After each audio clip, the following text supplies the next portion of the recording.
Estado de Direito. E ele está sendo ameaçado aqui no Brasil? No começo de junho de 2025, o ministro do Supremo Tribunal Federal, Alexandre de Moraes, disse em um evento do Tribunal Superior Eleitoral que pouco importa quais são ou quais serão os inimigos da democracia, os inimigos do Estado de Direito. Sejam inimigos nacionais, sejam inimigos internacionais, o país soberano como o Brasil sempre saberá defender a sua democracia. Como você vê, Moraes disse que é absolutamente inflexível na defesa do Estado de Direito. Mas, afinal, o que é Estado de Direito citado por Moraes? O que é Estado democrático de direito? E ele está sob ameaça aqui no Brasil? Vem comigo entender agora nesse nosso encontro com o conhecimento. Eu sou o Deltan Dallagnol, fui procurador da República e tenho mestrado em Direito em Harvard. Eu lutei durante toda a minha vida para fazer o direito valer no Brasil, especialmente colocando bandidos na cadeia. O meu objetivo com essa série de vídeos é que você entenda os principais temas tratados no mundo da justiça e da política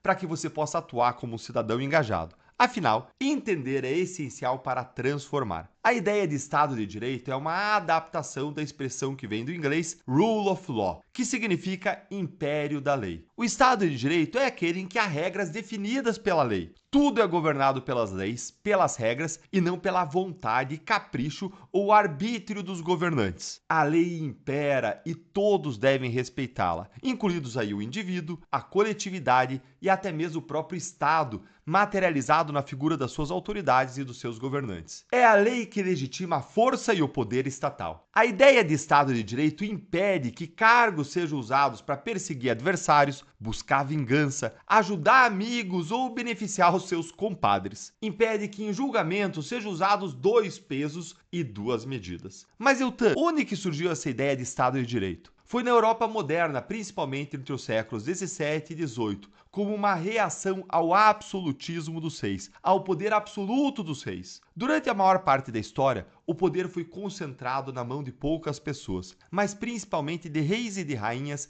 que justificaram seu controle por meio de uma doutrina política e religiosa chamada de direito divino dos reis. Basicamente, essa doutrina ou teoria prega que o direito dos reis governarem teria sido recebido diretamente de Deus e não de qualquer autoridade aqui na Terra, como por exemplo o povo. Sendo divinos, os reis e rainhas eram absolutos e intocáveis, e a sua autoridade não podia nem ser questionada. Afinal, ninguém pode questionar Deus. Aos poucos foram surgindo filósofos, teóricos, cientistas políticos que passaram a contestar essa ideia, alegando que o poder do Estado deveria ser limitado por leis e que o governo e o rei não estavam acima das leis. Surge aí o Estado de Direito, tendo como expoentes duas grandes figuras históricas. A primeira é John Locke, que foi um filósofo britânico dos anos 1600 e defendeu que o governo só existe para proteger os direitos naturais das pessoas, especialmente vida, liberdade e propriedade. O segundo foi Montesquieu, um dos mais importantes filósofos da história. Ele foi responsável por criar, nos anos 1700, a teoria da separação dos poderes, reforçando a ideia de que todo aquele que exerce poder tende a abusar desse poder. Por isso, Montesquieu pensou que o poder deveria ser exercido igualmente por três poderes,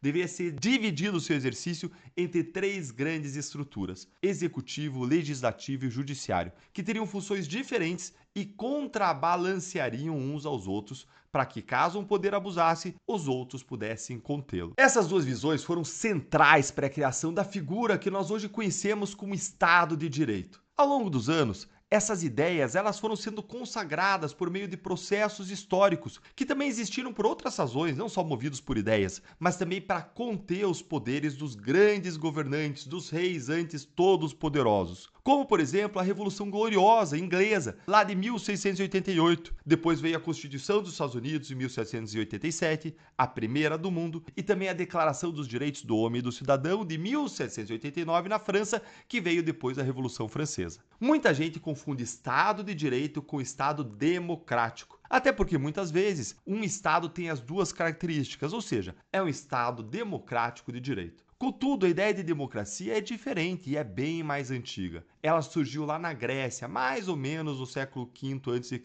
No modelo grego, os indivíduos que eram considerados cidadãos, em geral homens livres de posses, eles poderiam exercer o poder de forma direta em assembleias, onde eram realizadas votações e debates a respeito do destino das cidades-estados. Com o fim do absolutismo dos reis, com as revoluções liberais e com a criação de ideias como a do Estado de Direito, entre os séculos XVIII e XIX, passou a surgir no mundo a democracia representativa, moderna, como a gente conhece ela hoje, em que os cidadãos elegem os seus representantes que passam a exercer o poder não por um direito divino, mas sim porque eles foram escolhidos em um processo democrático. Assim, após o final da Segunda Guerra Mundial, o conceito antigo de democracia e o conceito moderno de Estado de Direito se fundem para criar o Estado Democrático de Direito como a gente conhece hoje. A ideia de Estado democrático implica que o poder emana do povo. A vontade do povo é soberana dentro dos limites do pacto fundamental. E quando você fala de pacto fundamental, da Constituição, você está falando de direito, de Estado de Direito. Na democracia exercida por meio de representantes, a representativa, o povo não exerce o poder diretamente, mas por meio de representantes eleitos para esse fim, com alternância de poder. E a legitimidade da lei, que vai constituir o Estado de Direito, o império da lei, vem dessa lei ser emitida pelo povo por meio dos seus representantes. E aí que a gente volta para a pergunta: o Estado de Direito está sendo ameaçado no Brasil? Dependendo de para quem você pergunta isso,